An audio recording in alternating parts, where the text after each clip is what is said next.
What money gives you ultimately is the freedom of choice. You can make a choice. You can make a decision that's not critical, that every decision is not critical. Money gives you that freedom. And so when you have the freedom of choice, you can make slower decisions. You can make more thoughtful decisions.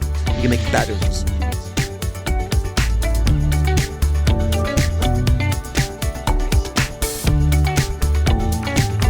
I thought a good place to start would be how you got into the beverage business. You've talked about this before, but I'd like to hear the story because I think what you're doing is very different and unique from a lot of the beverage investment opportunities, the beverage deals that I've seen. Any investment opportunity. Yeah. Well, it's the typical immigrant story, right? It's my grandfather came over to the U.S. with a goat and $5 and, turned it into $500 million of value. We were a Russian immigrant family, and my grandfather, by way of Boston via Brooklyn, ended up in Chicago in somehow, some way. And and that's another thing, by the way, the old timers don't have great history records. They don't keep records. They don't converse. The older generation, my father's father and my father, they don't tell a lot of stories about the old days. A lot of it's because of depression and probably not depression. Yeah. But maybe both. Probably both. Yeah. And so my grandfather came over here and somehow got into the produce business and apples, celery, produce, and was trying to make a living and making a good go of it. But he kept going bust. He kept going bankrupt. And he didn't understand. He knew how to sell. And so it came to his bright idea that don't sell something that perishes, that goes bad. And then you scratch your head and you're like, well, what can I sell that doesn't go bad? What can I sell that has no expiration date? Well, booze, And so it was booze. And first it was illegally booze via speakeasies and the like. And then when Prohibition ended in 1933, Al Capone was a patron, I guess, of one of my grandfather's speakeasies and said, hey, we're going to give licenses out in Chicago. It's going to be under the auspice of the city will give out licenses, but I'm giving out these licenses. Sam Rosen, would you like one?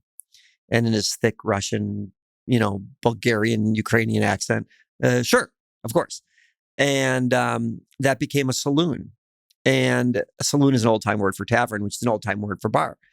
And that became the biggest bar in Chicago in the day. The longest, as my father would tell it, it's the longest elongated, the most elongated bar in Chicago. So 150 seats all in a straight line. Wow.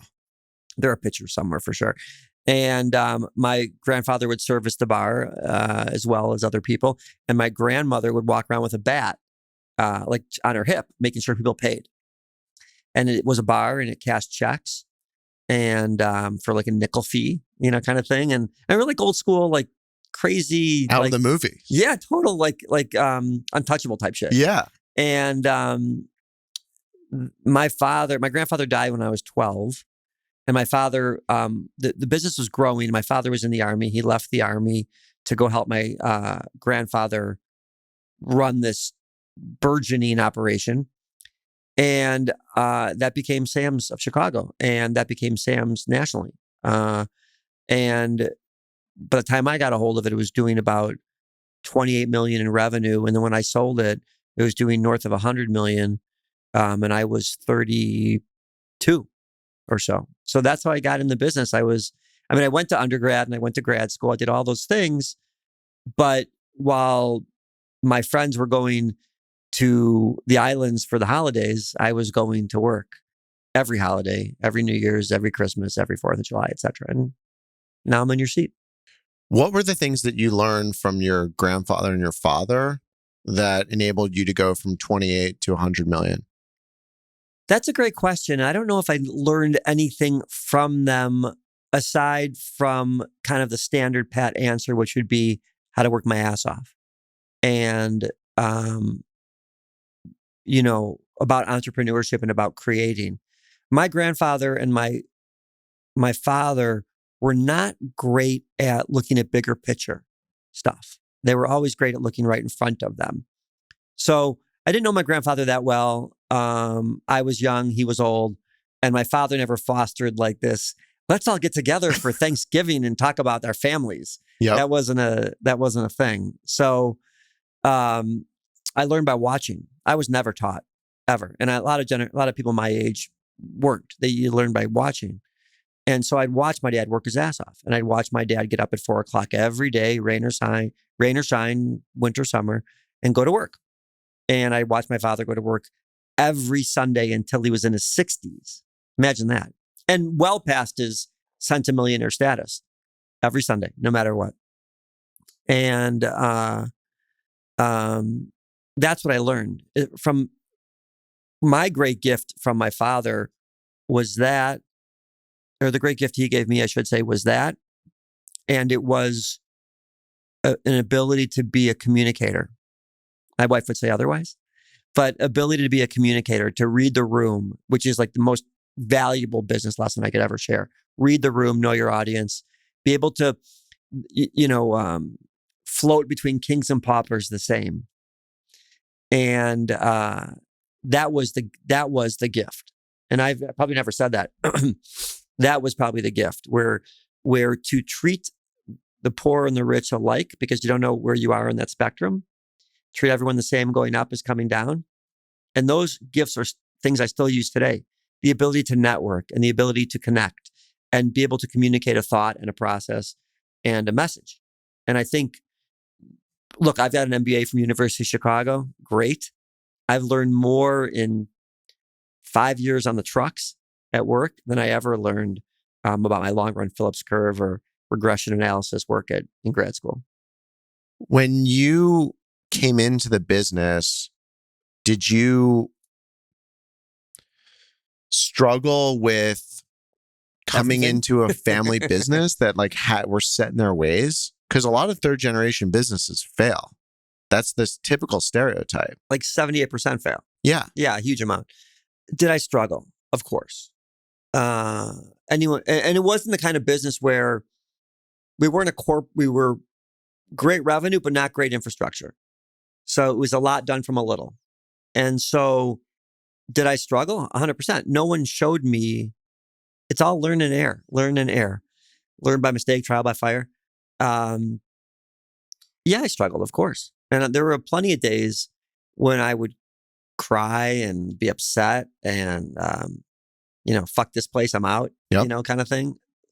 Plenty. And I remember I feel like I'm on therapy. Do you have I need a therapy. Do you want a tissue? You have a prescription? We can, no. I could. Yeah. I like to go deep. I mean, this is where, I am asking the question because I'm partners with my dad. And actually, when I came into the business, things were very different than they are today. And there were a lot of struggles. So yeah, I can only imagine. So again, it's, my dad never taught me. It's always taught by watch. Never taught.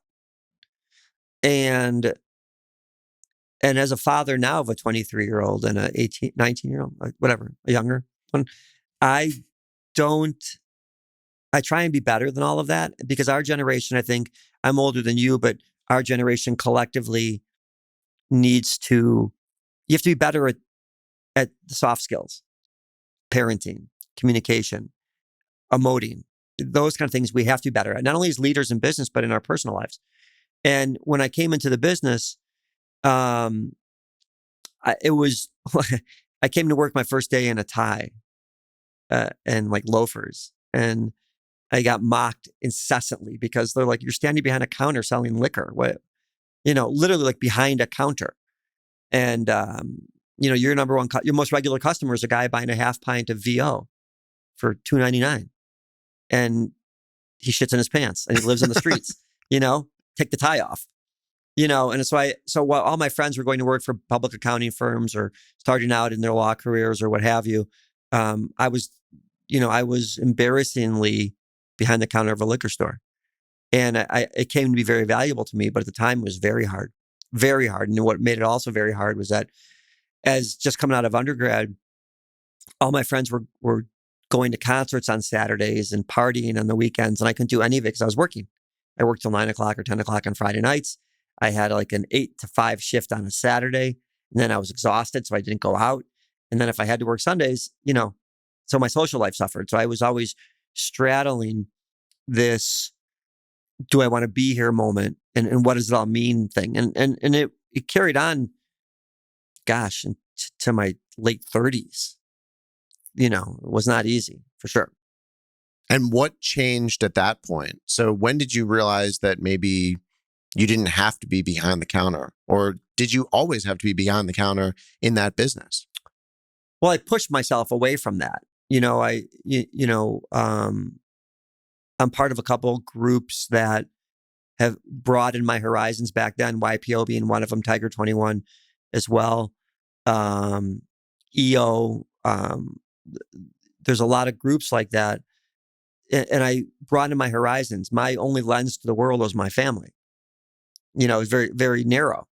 So I realized that, hey, family businesses that are doing hundreds of millions of dollars in revenue should have a board, not the father and the son talking about the business over pizza.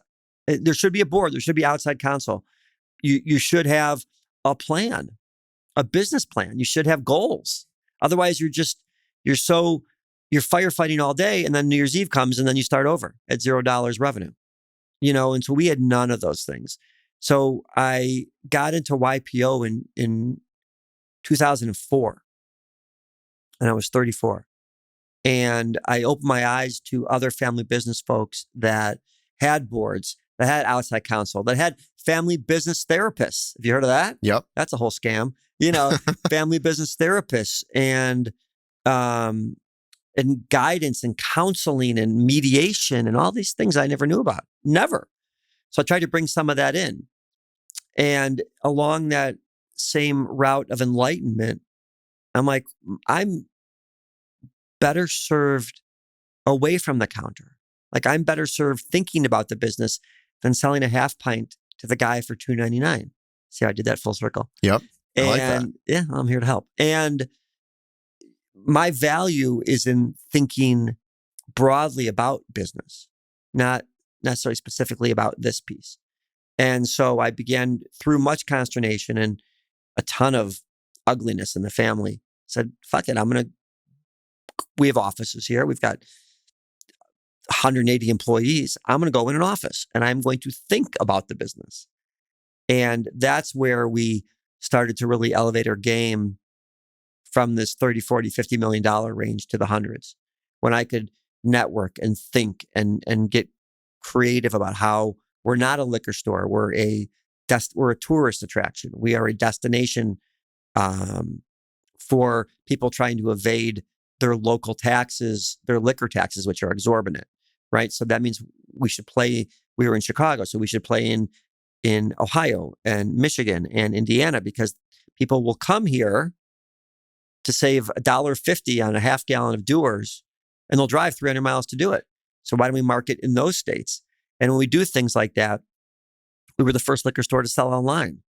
That didn't happen by mistake. That happened because I was taking a carryout from behind the counter to someone's car that had a University of Illinois computer bumper sticker, University of Illinois computer science department bumper sticker on their car. And I said, hey, are you doing that internet stuff? This is in 96. Wow. Are you doing that internet thing? It's like, yeah, well, Mark Andreessen, which is where Netscape was, the younger people don't know Netscape from anything, but the grandfather of web browsers. Mark Andreessen is a graduate here, et cetera, et cetera. Oh, well, can you build us a website? Well, it's going to cost you. I got to ask my dad for money. How much? $2,000. I'll pay it myself. And we did. And our first website was a PDF of our inventory. That's what it was. It was a logo and and you could click here to download inventory. And then they would fax orders into my apartment. True story. They'd fax orders into my apartment in Chicago. So every morning when I would get up, I'd have orders and I'd bring them to the store and I'd ship them from there. So those are all kind of things that I was able to work on that had nothing to do with behind the counter.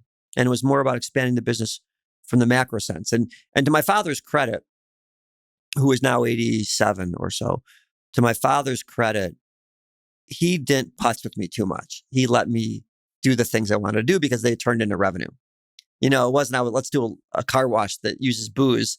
It wasn't that. It was, hey, let me create a wine club, a subscription model where you're guaranteed $300 grand a month in revenue, and you'll have an attrition rate of 41%, but you'll keep getting more people.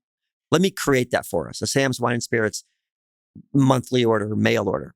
Let's create a wine club for the Wall Street Journal, which we did. Let's create a partnership with 1-800-Flowers. So every time someone bought flowers, red roses, we could send a bottle of rosé or champagne with it. Those kind of things, a lot of it through YPO and the relationships I made there. But that's what I was able to do when I pushed myself away from the counter.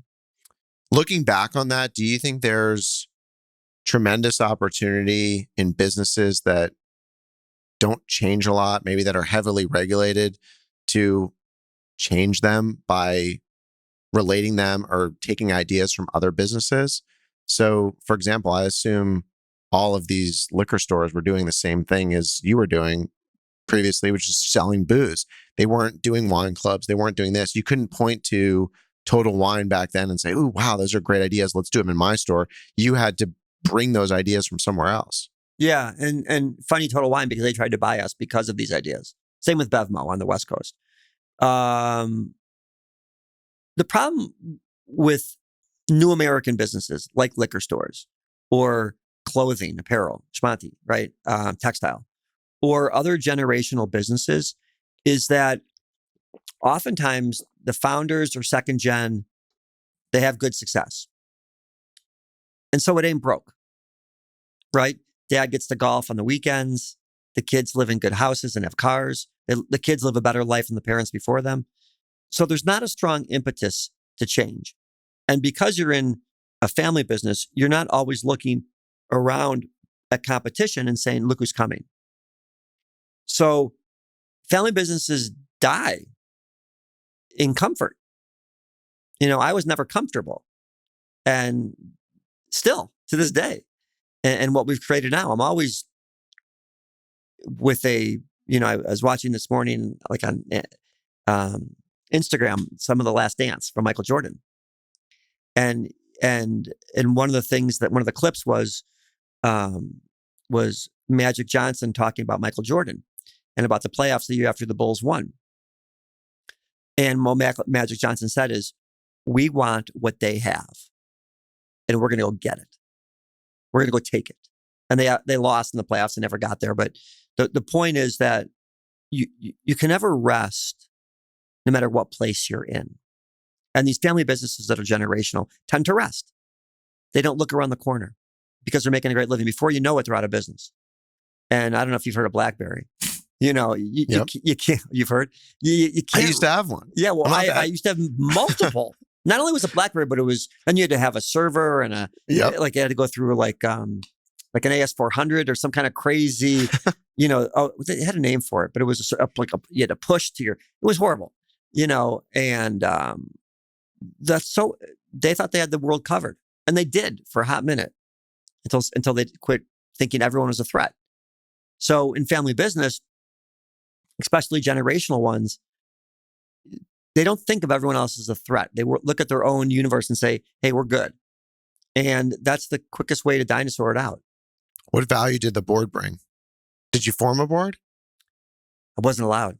I formed a bunch of advisors to me personally, Brian. And they collectively knew I was getting fucked, and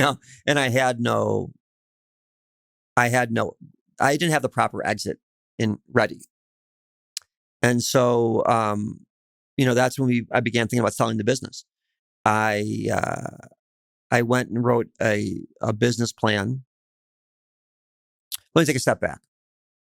We could have gone on forever, to this day still, and made a great living, all of us.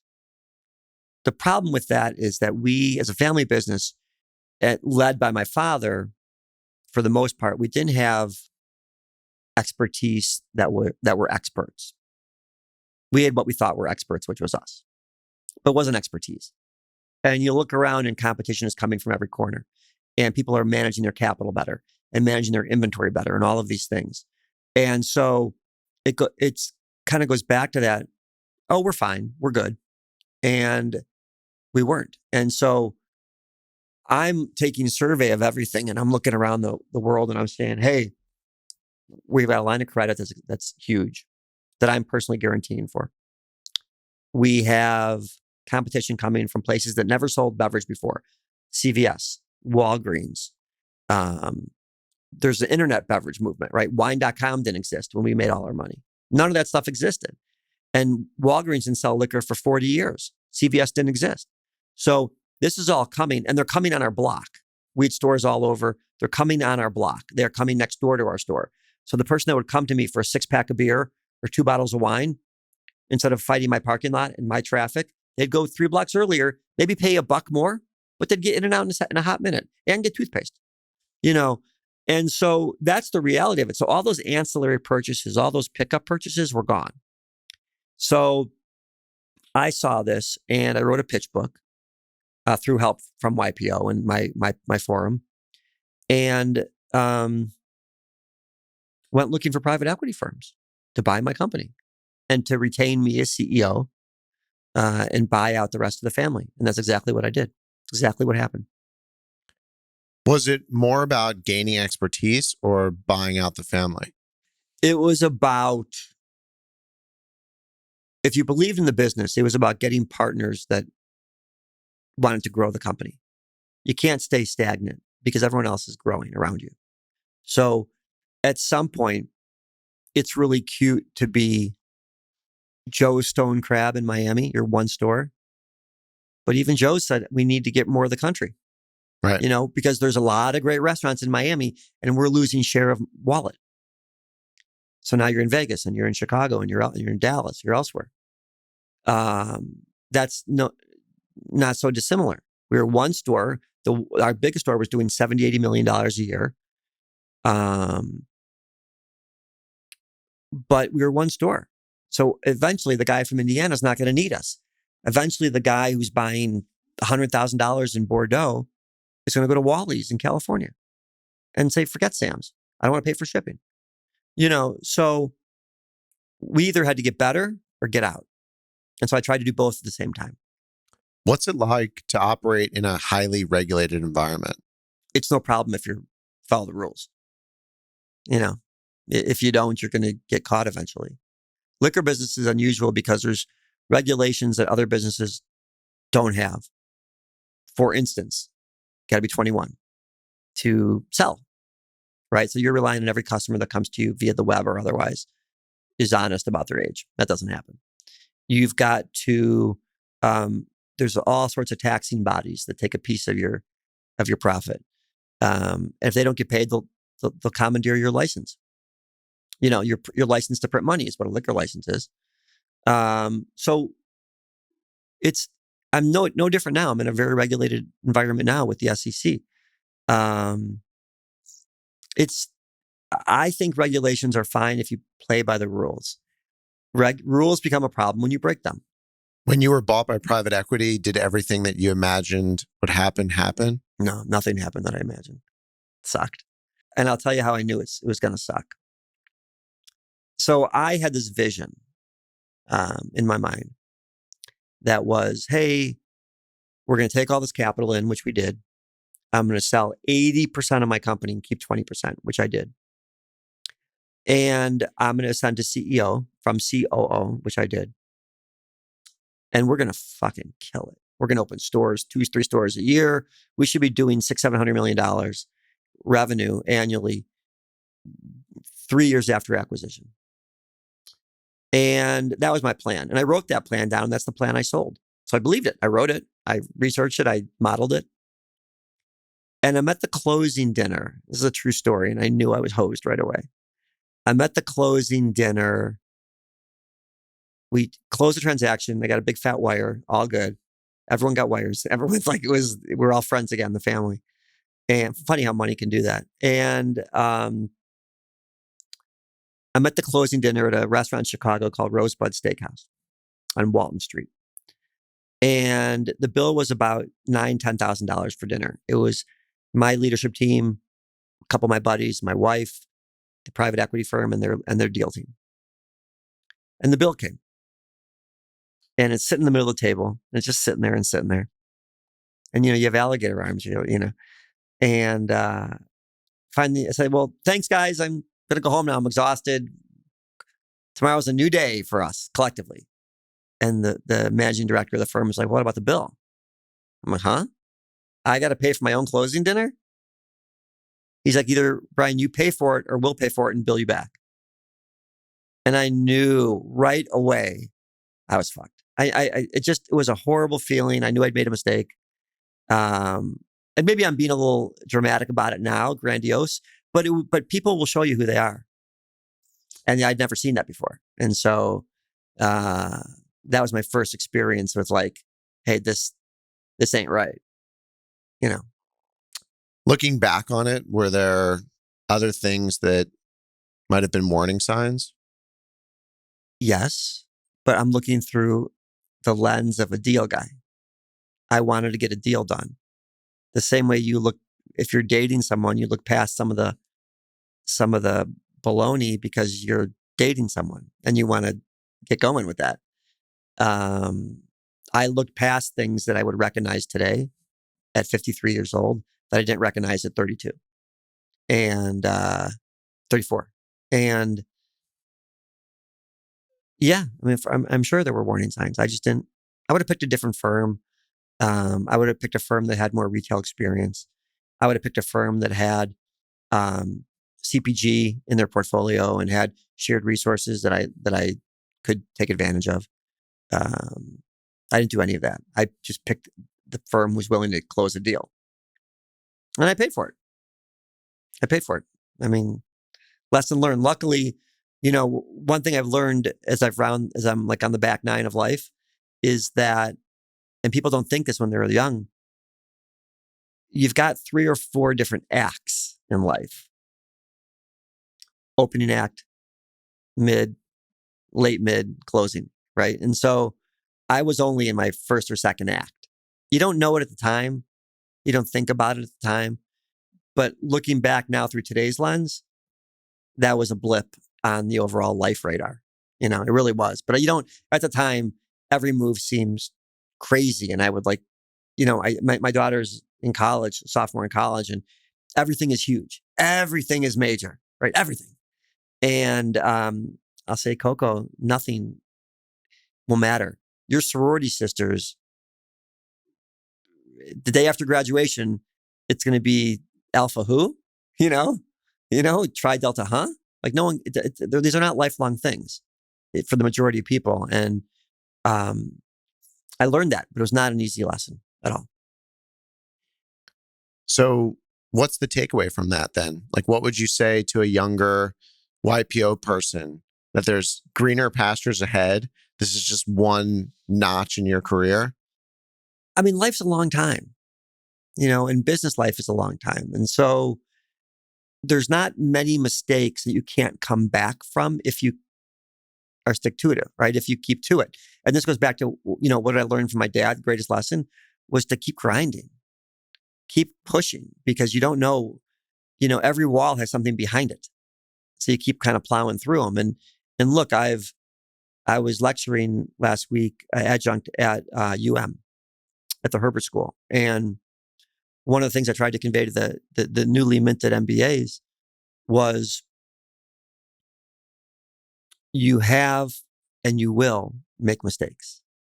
And those mistakes are the ones that are defining. The wins are easier. The mistakes are the ones that really make you long-term the person you are and the success or failure that you are. It's how you kind of go through that wall. And what would I tell a younger Brian or a younger person going through these things? I mean, obviously vet and there's more information now too. So I was a little disadvantaged, in the information world, but interview, vet, check, verify but check, or check but verify, measure but verify. Yep. Measure twice, cut once. Those kind of things they're not just catchy phrases. Those are real things. And my mistake was I was blinded by getting a deal done, not cognizant of who I got the deal done with. And in hindsight, if I would have been a little slower paced, I would have had a better deal done. But my life would have turned out differently too, as I sit here today. How has the selling of liquor and beverage evolved since selling the business to private equity, staying in and running it for a little bit, to now. Oh my God. Now you're not, we haven't talked about what you're doing now, but you're not still selling liquor directly. Not so directly, no. Talk about that transition and what's changed. I'm an entrepreneur at heart. And I think I'm a little bit of a, Walter Mitty, like a dreamer, right? Yeah. I pulled that name out of the back of my head. That's great. I don't know where it came from. That's a good one. No, but I haven't used it. I haven't used that name in 10 years. It just came out.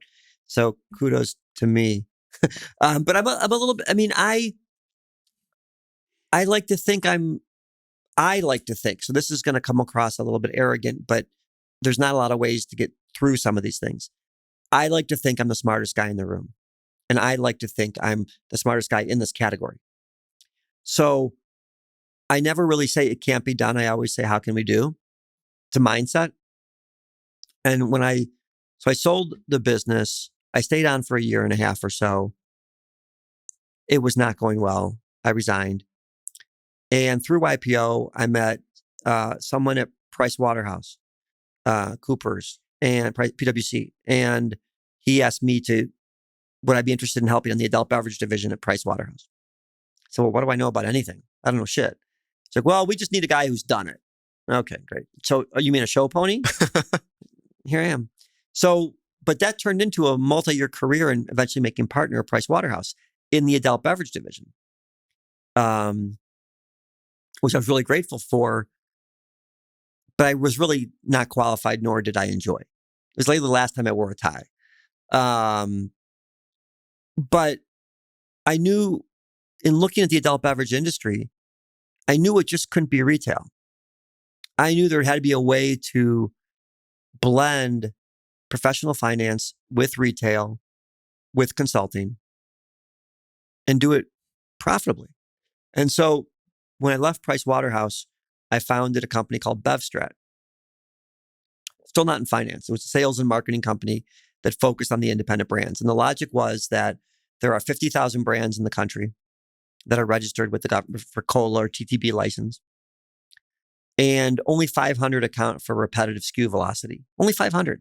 Think about those odds. 49,500 fail. So I'm like, well, why do they fail? And then you go into your little cocoon. You're like, well, they fail because no one's buying them and no one's selling them. Because the distributors, back to regulation, the distributors need to sell the 500 because that keeps their lights on. But the other 49,000 and change need to exist to show breadth of selection in the industry. Like I'll put my cart on the 50,000 that fail, or the 49 and change. I'll put my cart there. And I created a sales company that employed independent salespeople around the country to sell booze. They'd go around with their a proprietary app we created and go into liquor stores and say, hey, I represent XYZ. Would you like a case? And they would sell it and they would enter the order into their iPhone or iPhone 10 or 9 or whatever it was back then. And it would come to our offices for compliance check and then go to the distributor for delivery. I grew that company to multi-millions of dollars. And then I sold that company to a private equity firm too. And this time I keep getting smarter.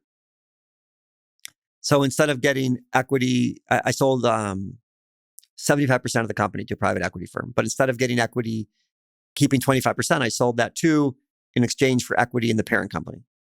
So smarter move.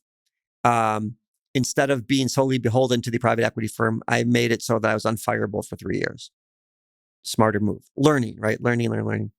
And that was BevStrat, which I sold and monetized, and I subsequently bought back for $1 3 years later. I think Portnoy did that too. He bought back Barstool for $1. Yeah, I want to hear this story. From Penn Gaming. How does it happen? Well, here's the lucky part of the whole thing. And luck is, let's be honest, luck is a lot. I sold the company, I closed on the transaction in January of 2019. In March of 2020, there was some sort of global event, I'm not sure. Do you recall? COVID. So think about it like this. I'm a liquor company, wine and spirit beer company that sells goods, and 50% of the market is closed. Bars and restaurants closed. Yep.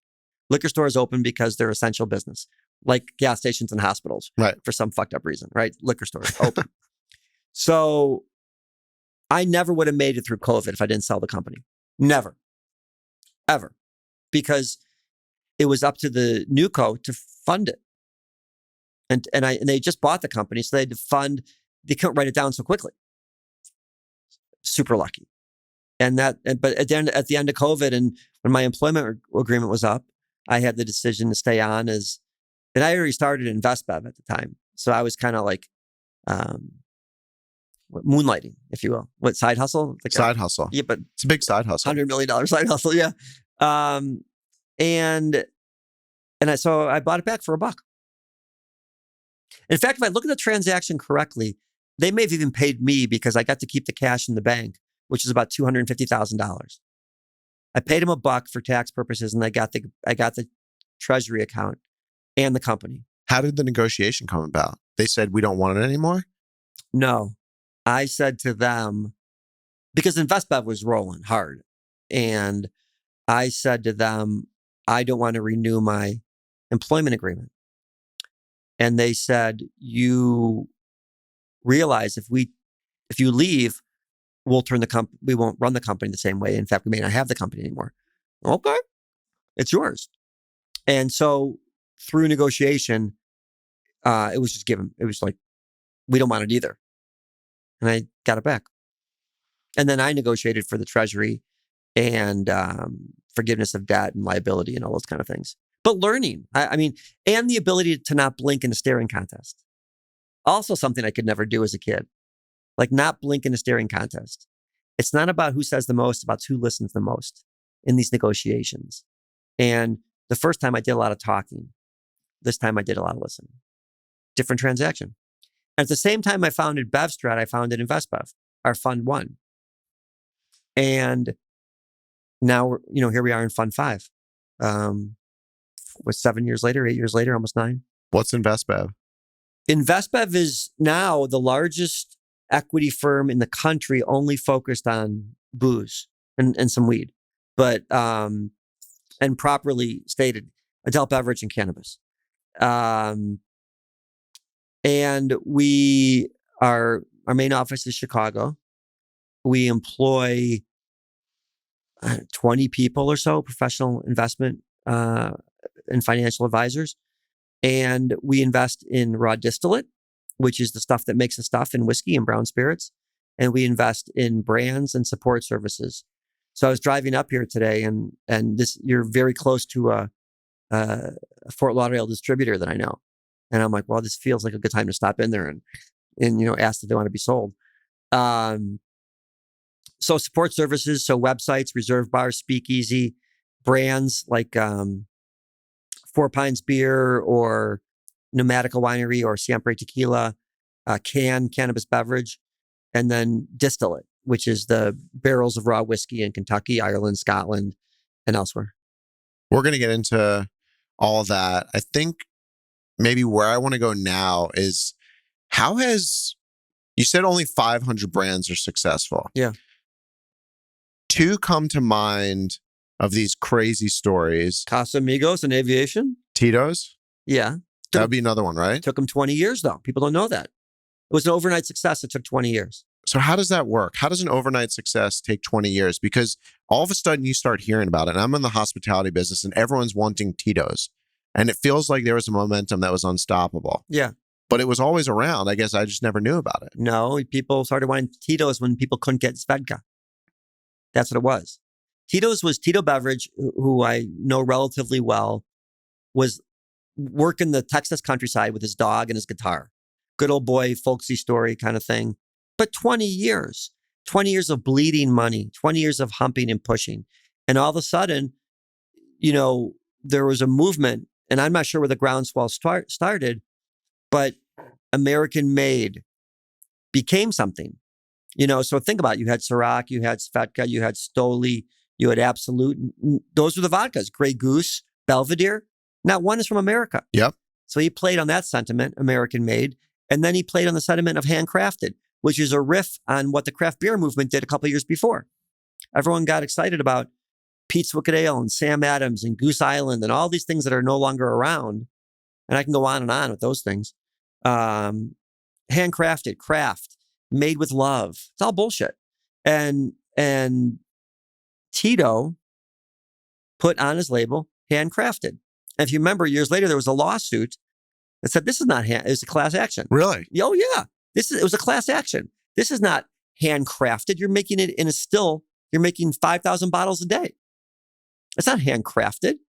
And that was the marketing thing, right? And so of course, class actions are kind of always full of shit. But it was some class of people saying, "You sold me that it was handcrafted, and it wasn't. It was machine made." And that was settled out of court, as they always are. But it wasn't overnight. It wasn't. What was overnight was Clooney. What was overnight was Ryan Reynolds. What was overnight was Emily Ratajkowski and Babe Rose. Those are overnights. But Tito, that man struggled. He went through the brick wall a bunch of times. So how do you distinguish then Casamigos from Titos? Is it all just marketing now? Is that how you win? Pure marketing, not taste, not the story. It's just the marketing. Casamigos is interesting because it was the first celebrity brand, the public celebrity brand, right? So-and-so A-lister may have had a stake in X brand, but Clooney was out there doing it. And Randy Gerber created distribution through W Hotels and his clubs. The key to any brand being successful is having distribution.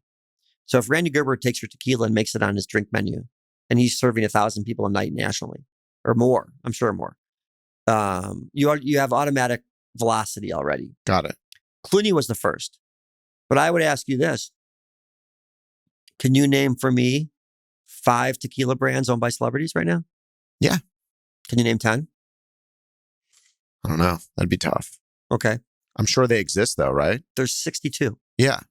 So here's the point, is that the day is coming to an end because a celebrity can sell a bottle once. He can't sell it twice if the juice is bad. But Casamigos is good juice, but it's all branding because they don't have their own distillery. They don't have their own guy on a donkey making agave. It's all done in the same factory as 10 other tequilas. Is there any bad juice in the celebrity market? Like, how are some of these? It's all the same juice. It's all the same stuff. It's all the same shit. So how do you win? Same with the bourbon market. Better marketing, more runway, more cash. The bourbon market's no different. There are 4,000. Listen to this stat. This will blow your mind. There's 4,000 bourbon brands in the USA. There's only 400 distilleries. How does that happen? I mean, logically, how does that happen?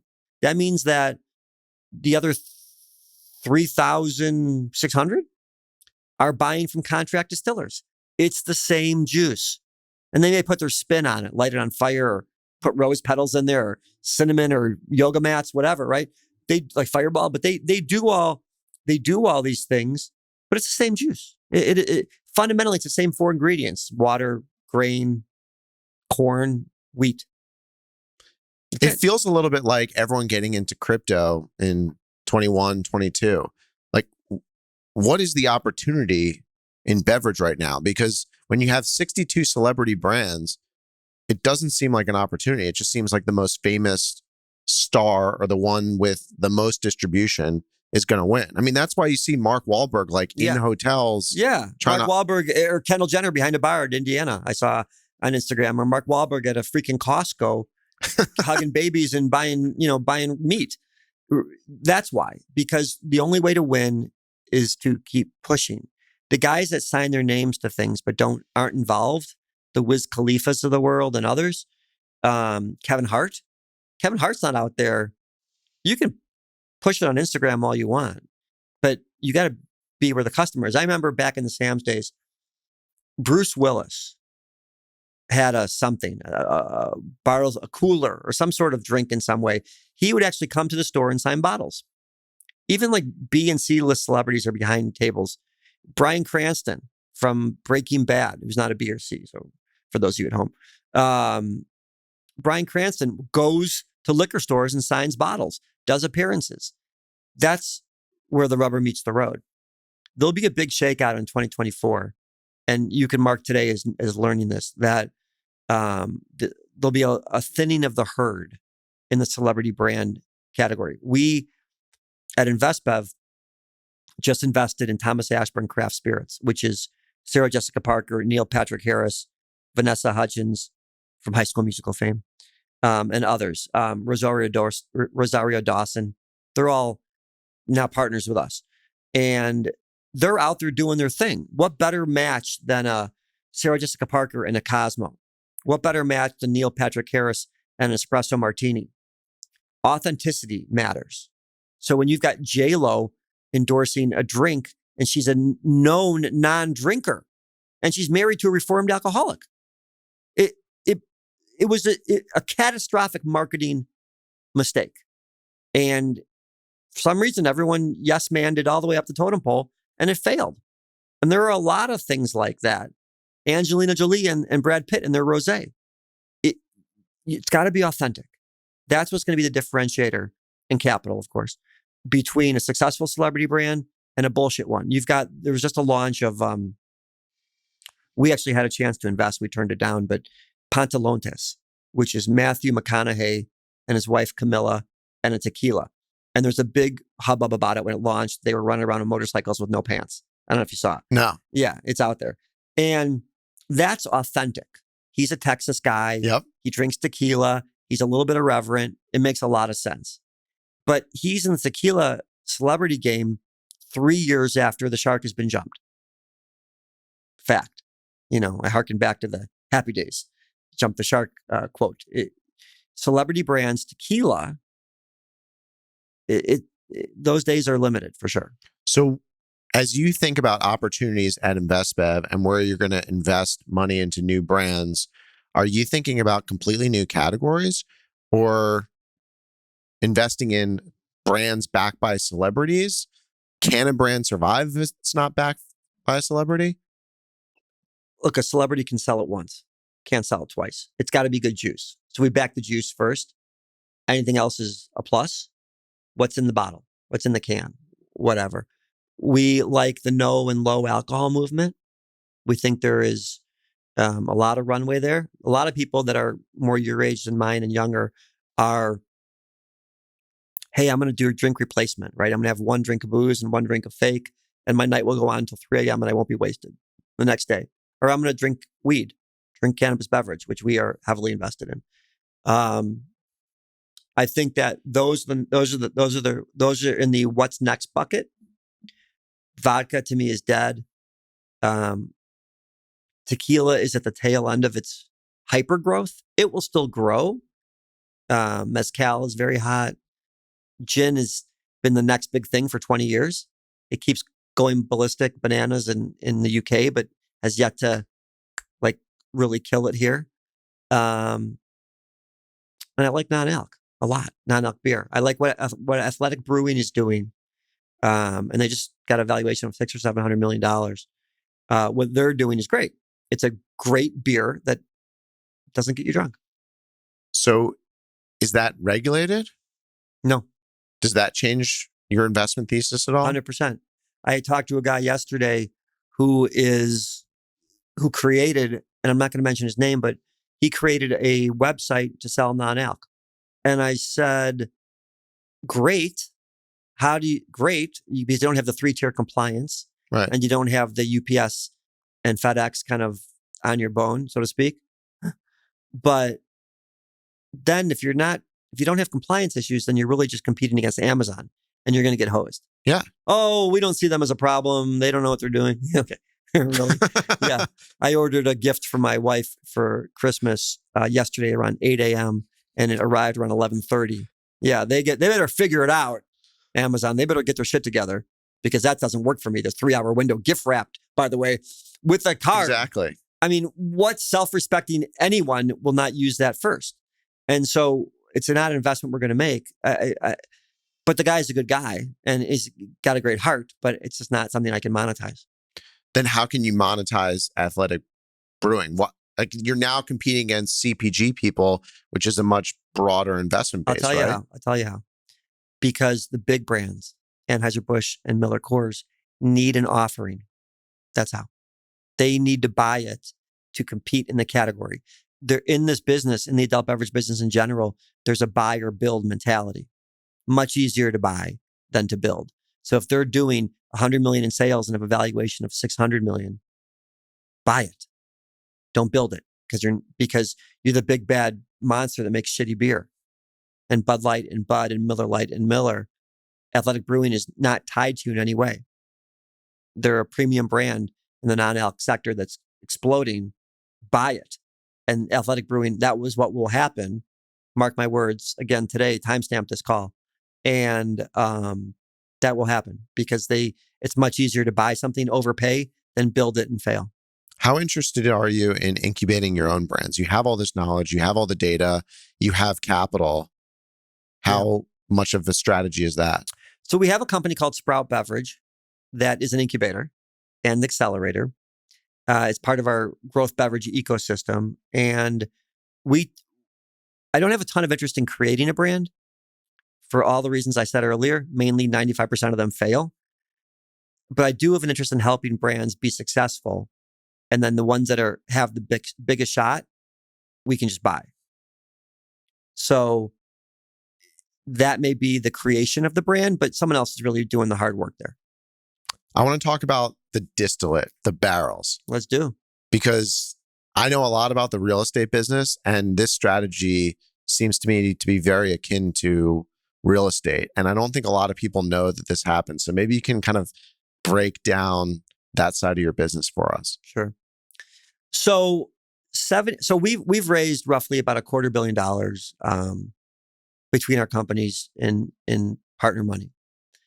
And part of our strategy is this raw distillate play. 70% of our deployment is in raw distillate. So those of you at home, what's raw distillate? So all the bourbons anywhere start off with a base spirit, with just the basics. And I had said earlier, water, wheat, rye, corn, whatever, but it's the basics. And legally in Kentucky, it can't be called bourbon until you get to 2 to 3 years of the aging process. And you've got two parties in this process. So one would be the distillery and Bullet, Basil Hayden, Blanton's, Knob Creek, whatever, the distillery. And then there's the end user. Pernod Ricard, for instance, or Constellation or Diageo. What we do as part of our strategy is we buy the raw distillate.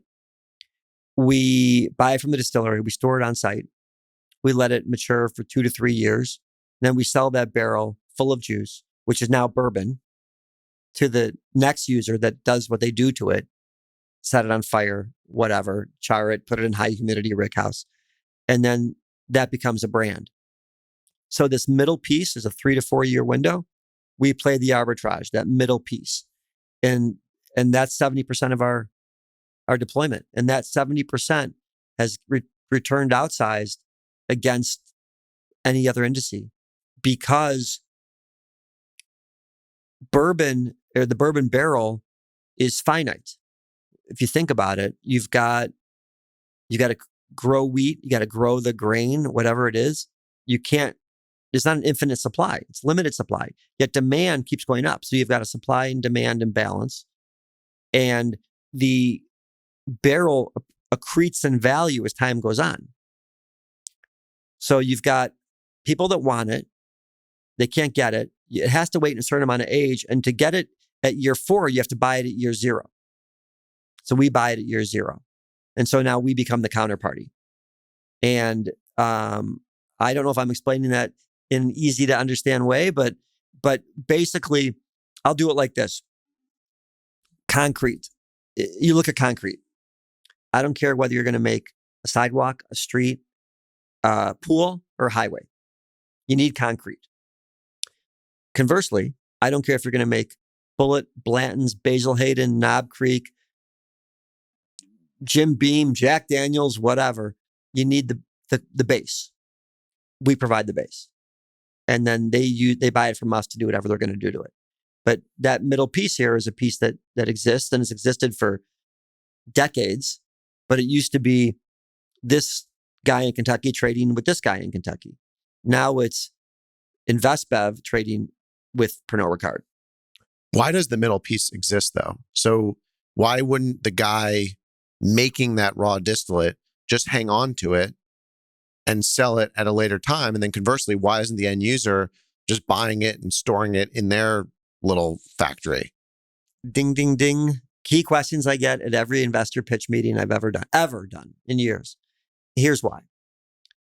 Distilleries, their main role is to distill. That's what they do. They're not in the buy and hold world. They're cash flow heavy. They need it. And they're making a huge profit anyway. If I buy it for $1,000 and they sell it to me, if I buy it for $1,000 and they make it for $500, not bad. Takes them 2 weeks to do it. Pretty good. It's out of their hands. They're not in the buy and hold. They need the cash. Cash intensive business. Conversely, the end guy, Pernod Ricard, Bullet Bourbon is a great example. We use Bullet Bourbon as an example. Bullet doesn't want to put $20 million to work and not have any benefit from it. Imagine putting $20 million of your own money aside. Yep. Can't get to it, can't use it. It drains on your personal balance sheet. A lot of these are public companies that will have a negative look at board calls. That's why. And so they'd rather pay a premium in year 4, but have present day use of their capital now. How many barrels do you control? About $150 million worth. Are you creating some of your own arbitrage? I am. And how does that work? Well, that's how it works. Works pretty well. We are not artificially stifling the market, if that's another way to ask that question. There's a similar analogy to oil and gas, right? Tell me. Well, you're taking the stuff from the guy making it and holding it. And based on what you're seeing, you can really leverage supply and demand, and you can get to a market clearing price that's very efficient. Yeah. But there's one more caveat to this whole thing, which is similar to oil and gas, but does bear noting. There are no bad years of bourbon. There are no off vintages like there are in wine. If I want to go sell a barrel of bourbon in 3 years and it's a bad market for whatever reason, economy is not great. There's a supply and demand imbalance is working against me. When I can not sell it. And then when I go to sell it the next year, it's worth more. It's older. It inherently has more value. And if you're trying to kind of create an analogy that people understand, use timber as an example. If you're in the foresting business and you're a tree farmer, lumber, if it's a bad year for wood, if housing starts are down, like they are right now, right? Housing starts are down, interest rates are high, 2 macro factors you can't control if you're in some Oregon forest, Washington State. If you don't chop the tree down, next year, you get more tree. Right. It's brilliant. For us, if we don't sell a 2-year-old or 3-year-old because the market is soft, next year we have 4-year-old, which fetches a higher price anyway. And there's less of it. Because as the years go on, there becomes less because 3 years is the golden mark for another brand to take it and do what they're going to do to it. So if you get past the 3-year-old mark, the further you get past that, the less likely it becomes for a brand to need it as a base spirit because it becomes too expensive that translates to too high a shelf price at BevMo or wherever, right?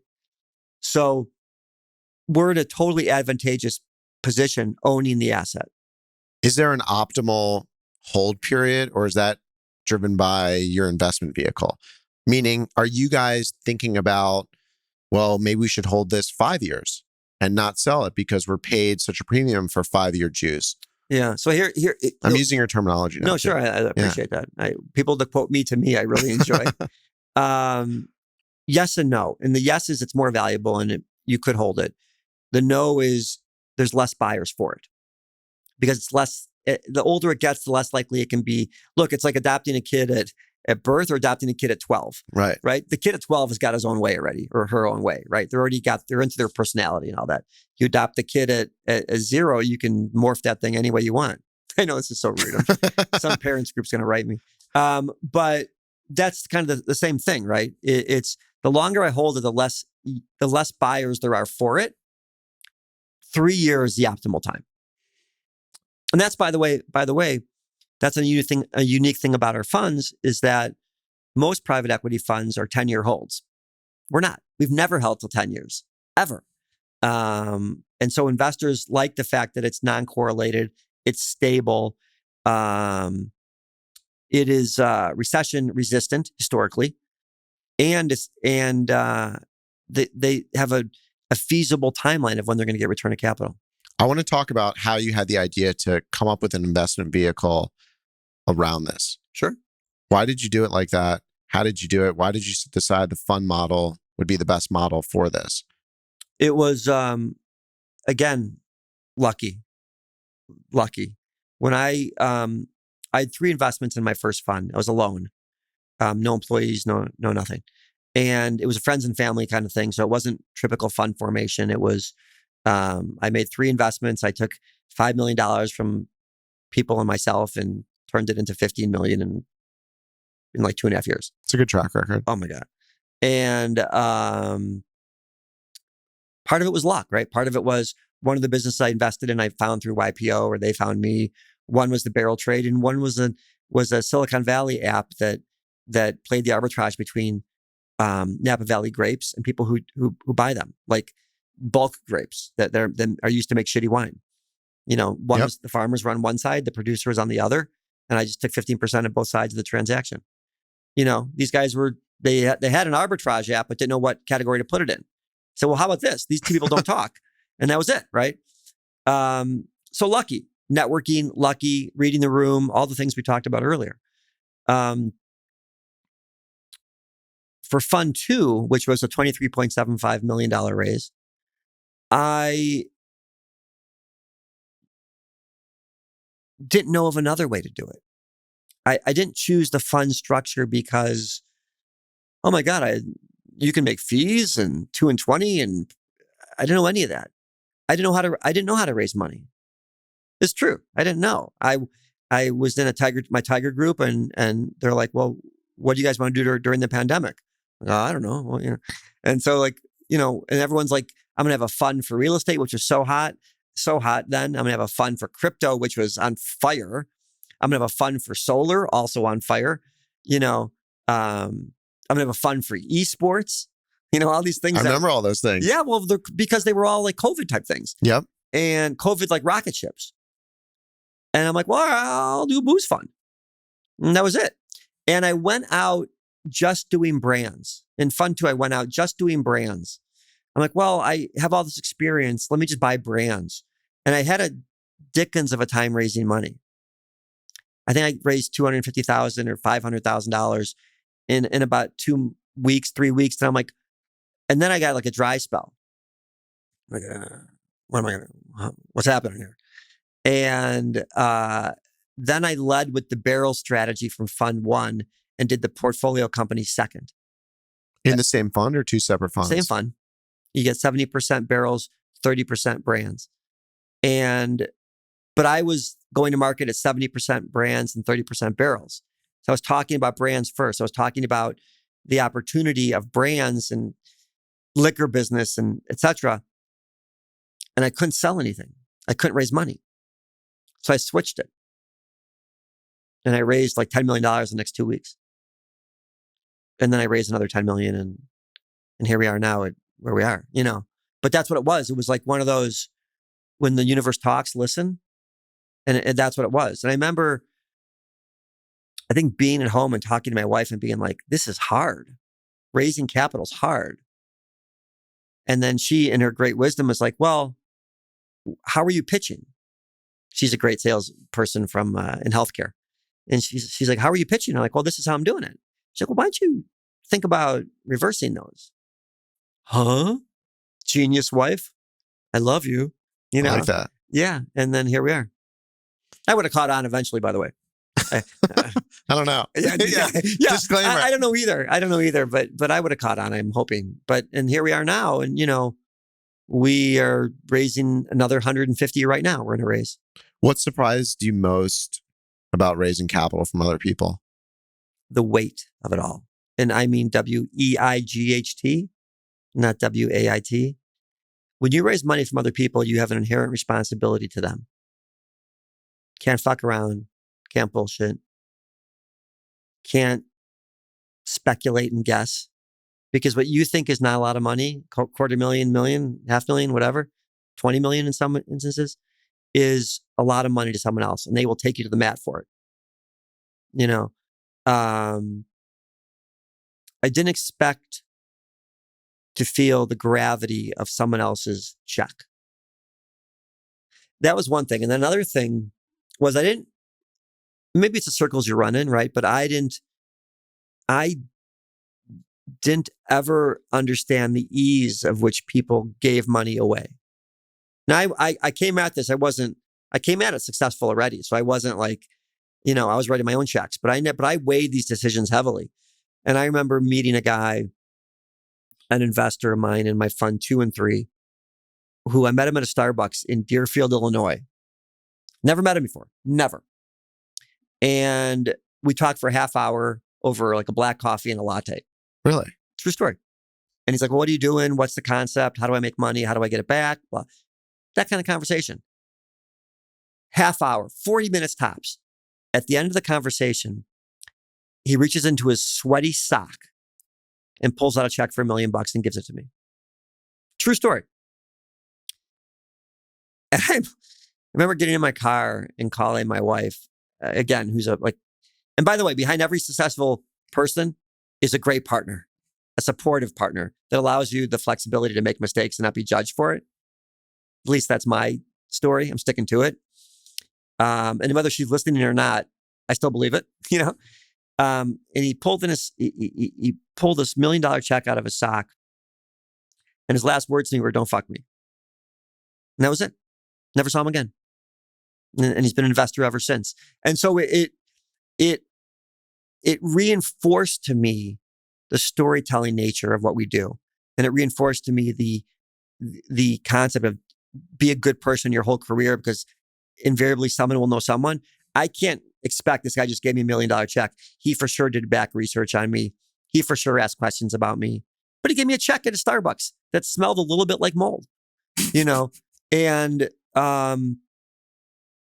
those are just an example of like a few of the funny stories of raising capital. I've got, the ultra rich do it different. They bet the jockey all day. And maybe the horse race is good, but they bet the jockey. And so if you're ever raising money, those relationships matter, and how you speak to people and your track record, not as an investor, but as a person, the track record matters. What? This is going to sound silly, but what do you think he meant by "don't fuck me"? Is that don't lose my money, don't screw this up, or is it really don't steal from me? It's the first two. It's not the third. It's don't fuck it up. I'm trusting you, Brian Rosen. Don't lose my money, Brian Rosen. That's what he means. But he's been a great investor ever since. And he's returned 4x on his capital with me, or gotten returns of that. And it turns out I didn't fuck him, and yep. He's been a great referral for 10 other LPs of ours. So what I'm really trying to illustrate is that life is like a track record. Everything you do is on that record. And if it's funny how, again, it's the great equalizer of time. There are people that would, bully's the wrong word, but you'd have people in high school who would look at you and treat you differently for whatever reason. I'm not saying me in general. That same person that I taught I treated differently, or I was a schmo to, or whatever, is now running kayak.com, right? The same guy who couldn't get a girl to save his life is running a multi-billion-dollar company. So you got to really be careful that the long tail of life doesn't come back at you. It goes back to what you said in the beginning of the conversation. You got to respect people for who they are, not always what they have, right? Well, it's my dad. And that's, talk about full circle moment. Treat kings and paupers the same. True. My dad had there's a poem by Rudyard Kipling called if you know it, free on Google. And he, in his way, he did a full-size printout of the poem and taped it on a closet door outside the bathroom.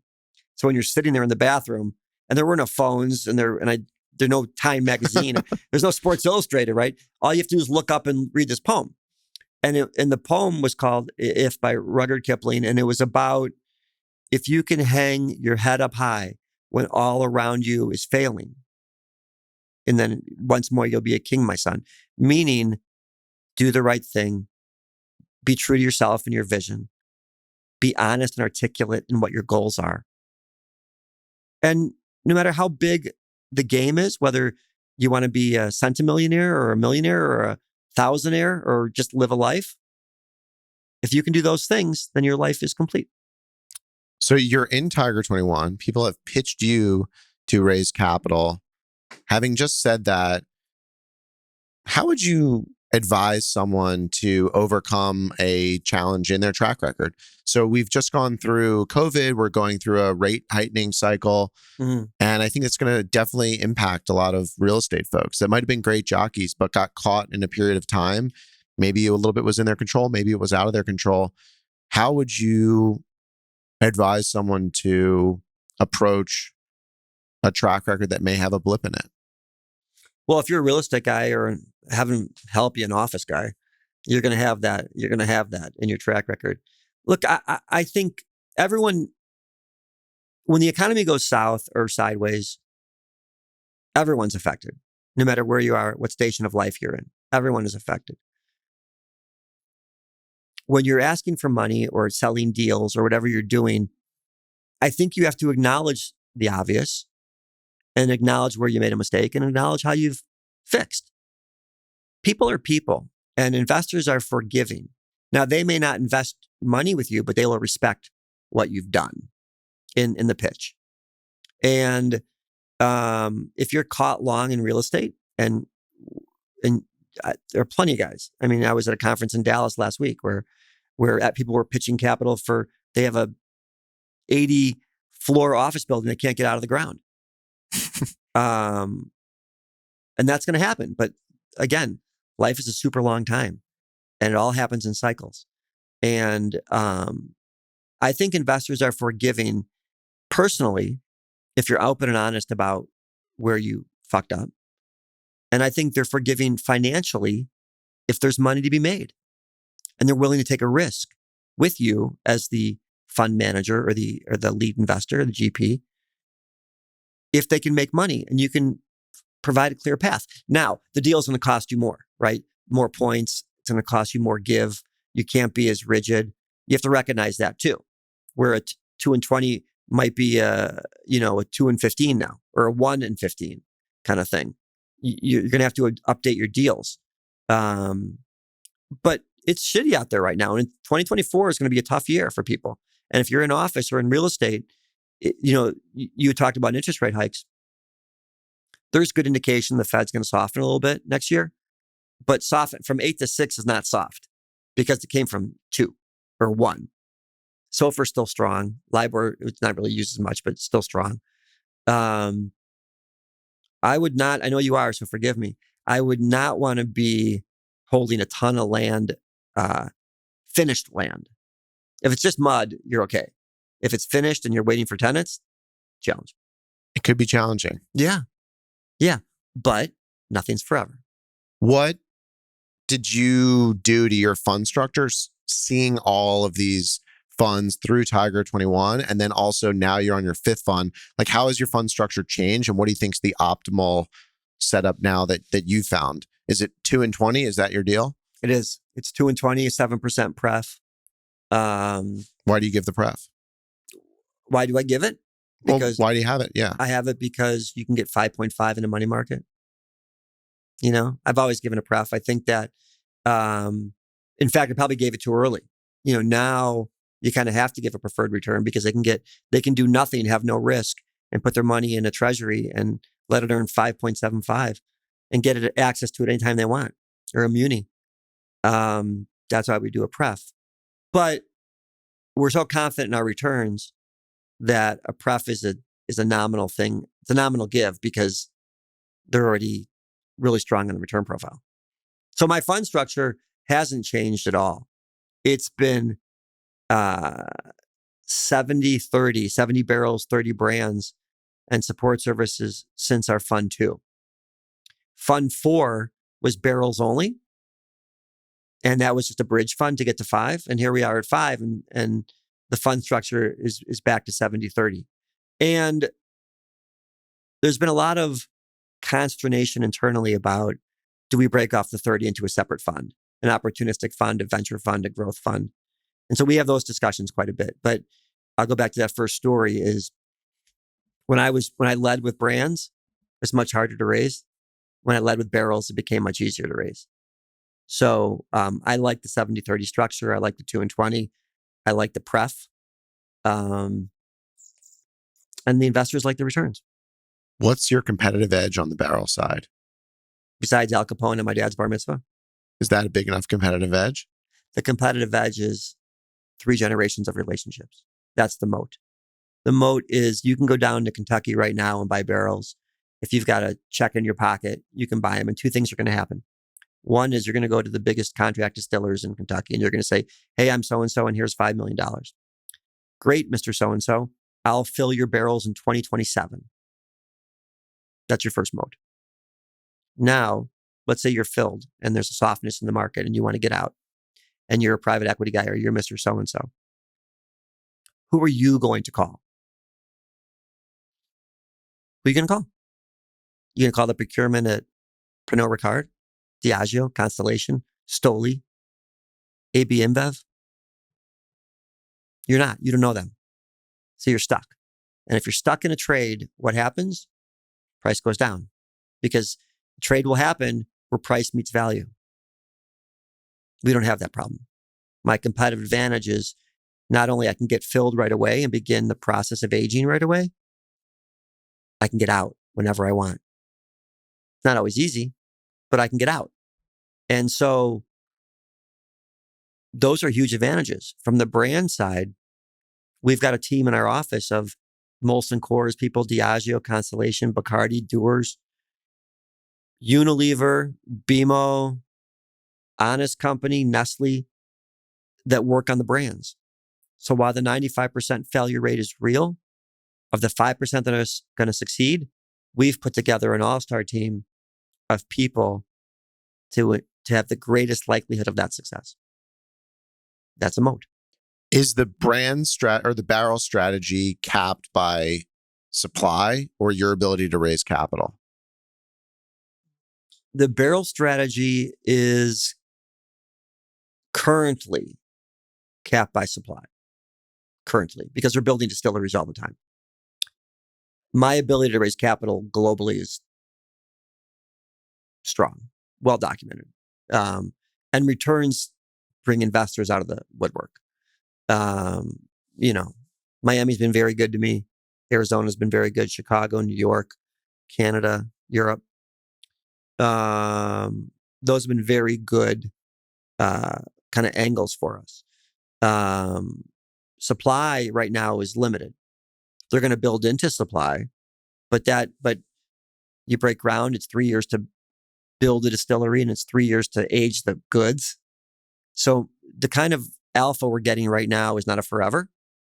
There'll still be great gains there has been since Prohibition, but it will soften a bit in the next 8 to 12 years. How big of a market is the cannabis beverage market? Well, it wasn't very big. It wasn't as big as I wanted it to be when we first got into can. In the Farm Bill that Congress passed was the legalization of the hemp derivative. Now that's what we're using. It's called Delta 9. And that's what we're using now in can in states where THC is not legal. Minnesota, Illinois, etc. And we've become the number 1 selling cannabis beverage in those states now, available at mainstream mass merch retailers.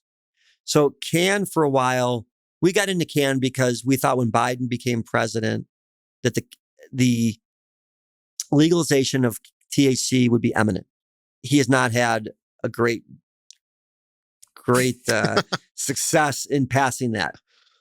More and more states come online every January 1st, but it has not happened.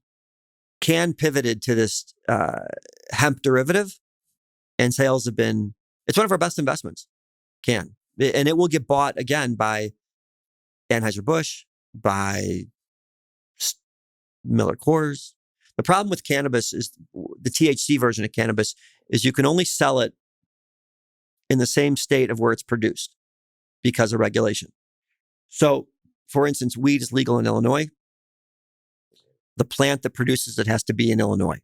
Weed's legal in California, it has to be legal in California. Whereas Goose Island beer, Chicago's hometown beer, is made in Brooklyn, and then trucked around the country. And so hemp derivative allows us to scale distribution without scaling costs. It's what we like to say in the game, a mitzvah. I like that. Yeah. Looking back on your career, what would you have preferred to do more of, and what would you have preferred to do less of? I don't have many changes. I would have preferred to be a better decision maker early in my career. That wasn't what you asked, but that's what I'm going to answer.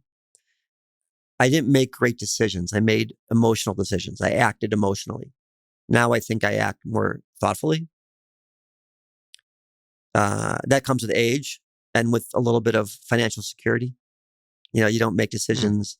The one thing about making money gives you, I feel, and I say this to my kids all the time, it's not about the money, because after a while it doesn't mean much anymore. And I know I say it from a position of having it, right?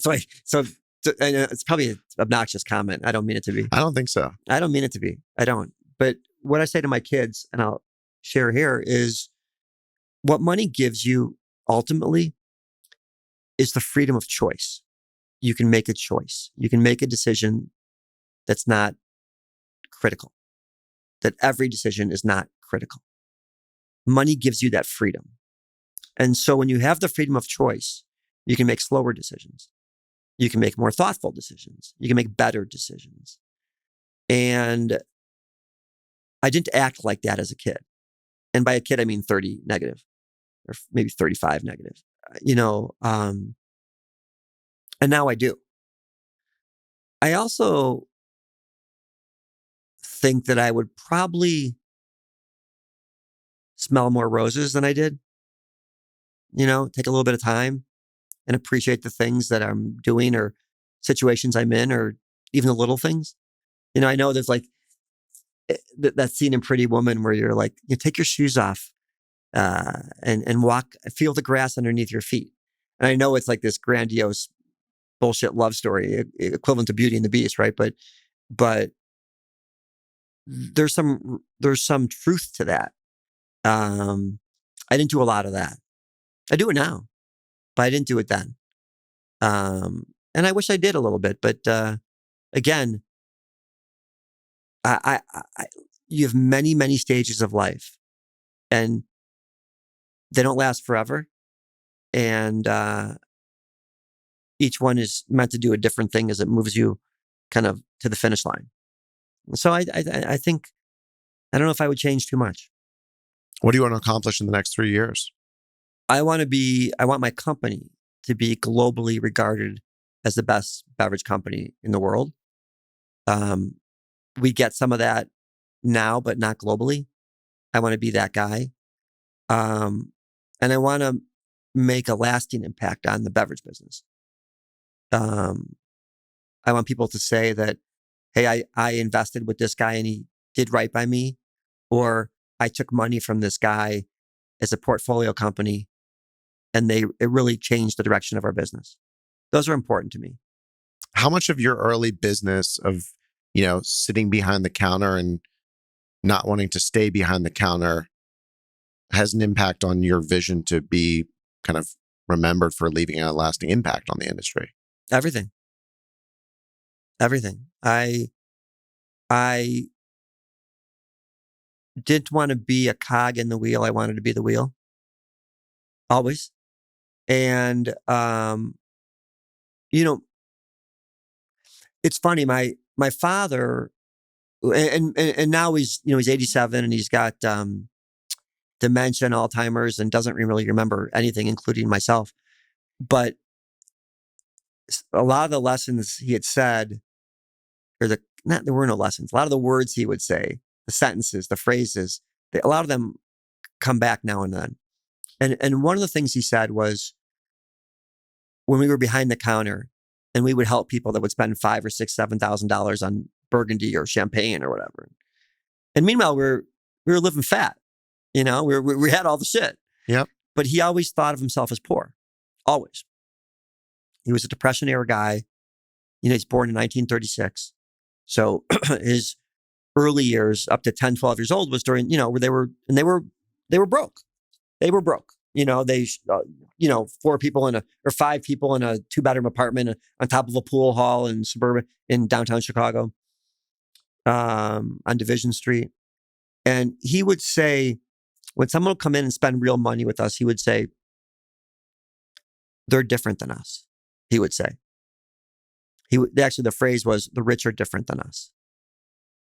And I never understood what he meant, because I didn't think anyone was different from anyone. They're choosing to spend their money on champagne.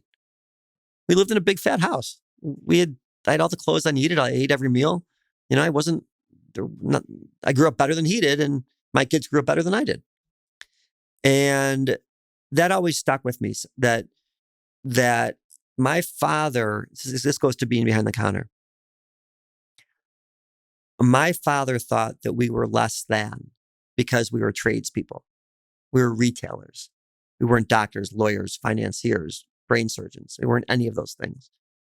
We were peddlers. We peddled booze. And that never sat well with me. And so by getting from behind the counter, creating the largest private equity fund in the space, creating multiple businesses, selling 3 of them to private equity firms, I've at least proven to myself that where you are at that moment is not your forever station. And I take that very seriously. And that would be the life lesson kind of for my career right now. And as my career rounds the turn house, I want to keep growing, and I want to keep giving other entrepreneurs an opportunity to get from behind the counter. I ask all the guests on the podcast the same closing question, and that's, what's your favorite hotel? That's a great question. There are the standards, which I don't really go to. We do a lot of home rental, like private home rental, that are in like clubs like Inspirato and things like that. And those have always proven to be great.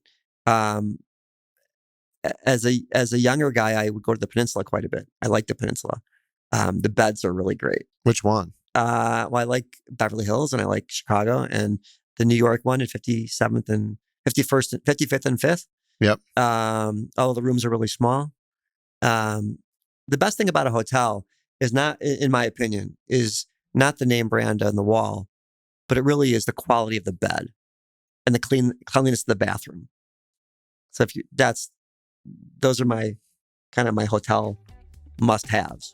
Love it. Thanks for coming on the podcast. Yeah, thanks for having me. I hope it found to be a good use of your time. This was interesting. Yeah. It was a lot of fun. Hey everyone, it's Jake here. Thanks again for joining me on this conversation. Be sure to subscribe on Apple Podcasts, Spotify, or YouTube. Lastly, don't forget to follow me on Twitter @JWarzak. I'll see you in the next episode.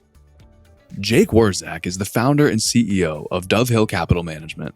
All opinions expressed by Jake and his guests are solely their own and do not reflect the opinions of Dove Hill Capital Management.